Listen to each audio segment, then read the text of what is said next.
Bismillahirrahmanirrahim. Assalamualaikum warahmatullahi wabarakatuh. Alhamdulillahillazi ahyana ba'da ma amatana wa ilaihi nusyur. Ashhadu an la ilaha illallah wahdahu la syarikalah. Wa ashhadu anna Muhammadan abduhu wa rasuluh. Allahumma salli ala Muhammad wa ala alihi wa ashabihi wa man tabi'ahum bi ihsan ila yaumiddin. Amma ba'd. Alhamdulillah wa syukrillah. Jamaah sekalian, mari kita banyak-banyak memuji dan bersyukur kepada Allah Subhanahu wa taala, karena ternyata Allah Subhanahu wa taala masih memberikan kepada kita hidup ya setelah kita dimatikan, yaitu tidur.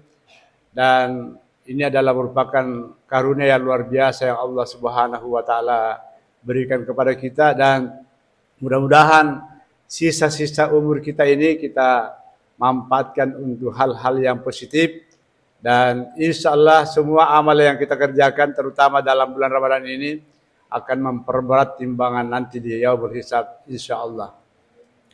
Di samping daripada itu, mari kita mengirimkan selawat dan taslim kepada Nabi kita Muhammad sallallahu alaihi wasallam, ya, Nabi yang diutus ke dunia ini untuk membawa risalah al-Islam sebagai dinul haq. Semoga dengan Islam ini akan mengantar kita untuk meraih kebahagiaan, apakah itu kebahagiaan di dunia, lebih-lebih kebahagiaan di akhirat kelak insyaallah. Jamaah sekalian, pada subuh hari ini ada 3 pertanyaan yang super penting untuk kita jawab masing-masing pada diri kita. Yang pertama adalah siapa saya? Atau siapa kita, siapa kamu? Dan yang kedua adalah kenapa saya hidup? Dan yang ketiga adalah akan kemana saya? Laki kemana? Ya. Pertanyaan yang pertama jamaah sekalian, ya, kalau saya lontarkan biasa sama peserta diklat, ya, maka pasti jawabannya juga akan berbeda-beda. Ya, bahkan ada yang menjawab, saya ini adalah PNS, ya, saya ini adalah pejabat, dan macam-macam jawaban. Ya, tapi sebenarnya jamaah sekalian, sebelum dijawab daripada pertanyaan yang pertama, sebenarnya masih ada pertanyaan yang muncul di situ, adalah sebelum saya ada di mana? Ya. Nah, itu ya maksudnya. Ya, tentu yang pertama adalah kalau ditanya kepada kita semua sebagai orang yang beriman, kalau kita ditanya siapa saya, pasti kita menjawab bahwa saya ini adalah hamba Allah Subhanahu wa taala. Nah, dan pertanyaan yang sebelum menjawab pertanyaan yang kedua tadi itu adalah sebelum saya ada di mana? Ya. Dan ini jawabannya adalah Allah sendiri yang juga bertanya seperti itu. Di dalam surah Al-Insan, ya, surah ini yang selalu dibaca kalau subuh Jumat pada rakaat yang kedua oleh imam. Allah Subhanahu wa taala berfirman, hal ata alal insan hinu minad dahri lam yakun syai'an mazkura inna khalaqnal insana min nutfatin amsyajin nabtalihi faja'alnahu sami'an basira inna hadainahu sabila imma syakiran wa imma kafura. Ya, hal ata alal insan, bukankah telah datang pada manusia yang pada waktu itu belum disebut-sebut. Nah, jadi kalau begitu jamaah sekalian, kita ini ya pernah mengalami semua belum disebut-sebut. Sebelum orang tua kita menikah, sebelum kita lahir, itu belum disebut-sebut. Ya, dan Allah Subhanahu wa taala mengatakan bahwa inna khalaqnal insana min nutfatin amsyajin. Sesungguhnya kami menjadikan manusia itu dari air yang terpancar. Apa yang dimaksud air terpancar adalah air yang sebenarnya ya kalau mau dijual di mall mungkin saja terutama ibu-ibu pasti menjijikkan. Itu adalah air air mani. Ya. Dan dari mana air itu jemaah sekalian? Adalah dari sari-sari makanan yang dimakan oleh kedua orang tua kita. Ya, jadi kemungkinan besar kita ini sebelum lahir, kita ini masih ada di beras, ya. Masih ada di tempe, masih ada di singkong, ya, masih ada di tahu. Karena itulah sebenarnya yang dimakan oleh kedua orang tua kita, lalu ya kita alhamdulillah sempurna sampai sekarang ini. Maka sebenarnya tidak perlu kita membanggakan diri, ya, karena ya mestinya kita harus selalu begitu kita ada muncul sifat kesombongan, ya sekali-sekali lihatlah daripada air mani, lihatlah daripada air-air yang lainnya, bahwa ternyata saya ini ya dari situ dulu. Makanya sampai juga di ayat lain Allah mengatakan, kaifa takfuruna billah? Kenapa kalian itu ingkar kepada Allah? Ya padahal dulu kalian tidak ada, ya kemudian diadakan atau dihidupkan, kemudian sudah itu dimatikan lagi, lalu dikembalikan kepada Allah Subhanahu wa taala. Nah, itulah kurang lebih dari jawaban berkait daripada pertanyaan pertama. Kemudian pertanyaan yang kedua adalah kenapa saya hidup? Ya, kenapa saya hidup? Ya, maka tentu kalau untuk menjawab juga seperti itu harus kita buka Al-Qur'an. Ya, karena Al-Qur'an sebagai pedoman petunjuk, ya, di mana Allah Subhanahu wa taala berfirman, "Wa ma khalaqtul jinna wal insa illa liya'budun." Tidaklah saya menciptakan jin dan manusia itu kecuali untuk beribadah kepada aku. Ya, dan tentu yang dimaksud dengan ibadah di sini jamaah sekalian, jangan sampai dipahami ibadah dalam pengertian sempit. Jangan hanya terkait dengan ibadah-ibadah ritual, jangan hanya terkait dengan ibadah-ibadah mahdah.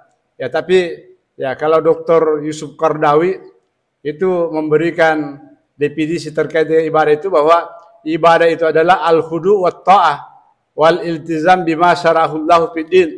Ibadah itu adalah ketundukan dan ketaatan terhadap apa saja yang disyariatkan Allah Subhanahu wa taala di dalam agama ini. Ya, bahkan kalau Ibnu Taimiyah, ismun jami'un likulli ma yuhibbuhullahu wa yardahu minal aqwali wal afal zahiratan wa batinah. Ibadah itu mencakup segala apa saja yang dicintai Allah, baik perkataan maupun perbuatan, baik yang lahir maupun batin. Nah, jadi itu jamaah sekalian. Jadi bahkan kita ini alhamdulillah sudah selalu mengikrarkan itu adalah inna salati wa nusuki wa mahyaya wa mamati lillahi rabbil alamin. Sesungguhnya salatku, pengorbananku, hidupku, matiku untuk Allah Subhanahu wa taala. Iyyaka na'budu wa iyyaka nasta'in. Hanya kepadamu lah ya Allah tempat kami menyembah, dan hanya kepadamu lah tempat kami memohon pertolongan. Nah, kemudian pertanyaan yang ketiga itu adalah laki kemai. Anda ini mau kemana? Ya, kalau kita melihat daripada saudara-saudara kita yang tadinya kita sama-sama berjamaah ketemu 5 kali sehari semalam, ternyata kita lihat kiri kanan, ternyata sudah tidak ada. Di mana sekarang ini? Ya, kita lihat saudara kita, keluarga kita, tetangga kita, sudah banyak yang sudah tidak sama-sama. Dia kemana sebenarnya itu? Nah, berarti ini harus kita lihat, oh ternyata kita ini ya mau atau tidak mau, ya setuju atau tidak setuju, pasti kita akan ya menuju kepada Allah Subhanahu wa taala. Dan tentunya bahwa ya sebagaimana sabda Rasulullah ya terkait dengan persiapan yang terbaik, yang sebenarnya yang ya mestinya kita sebagai orang beriman itu perlu menggarisbawahi, itu salah satu daripada 3 itu adalah iza mata bunu adama in qata amaluhu illa min salasin. Apabila cucu Adam sudah meninggal, terputus seluruh amalnya ya kecuali 3 perkara. Yang pertama adalah sedekah jariyah. Ya, sedekah jariyah ini saya kira luas sekali pengertiannya, termasuk menyumbang ke masjid, menanam pohon-pohon, ya membuat sumur bor misalnya, atau sumur untuk kepentingan umum, ya menyumbangkan sejengkal tanah kita untuk ditempati, dilewati saudara kita yang di belakang rumah kita, lorong, dan tambah setengah jengkal misalnya, dan seterusnya begitu. Itu adalah termasuk amal jariyah, termasuk membangun pesantren, membangun madrasah, dan seterusnya begitu. Nah, kemudian yang kedua adalah ilmu yang bermanfaat. Nah, ini yang ilmu ini saya kira ya tentu kita sering dengarkan para dai-dai kita, bahkan sebelum masuk Ramadan ini dia sampaikan bahwa begitu masuk Ramadan yang perlu dipersiapkan adalah bagaimana kita memiliki ilmu. Karena kalau tidak memiliki ilmu, ya bisa saja sia-sia daripada amalan-amalan dan bisa saja ya tidak diterima daripada amalan kita. Karena syarat diterimanya ibadah itu yang pertama adalah ikhlas. Ya, tentu yang ikhlas itu adalah orang yang punya ilmu, dan yang kedua adalah mencontoh kepada Rasulullah SAW. Ini juga semua adalah butuh ilmu. Ya, makanya begitu pentingnya daripada ilmu itu, ya sampai ya, di dalam hadis katakan talabul ilmu faridatan ala kulli muslim. Ya, menuntut ilmu itu wajib hukumnya bagi laki-laki maupun perempuan. Dan yang ketiga amalan yang perlu dipersiapkan adalah ya bagaimana kita bisa mewarisi atau meninggalkan daripada anak-anak saleh.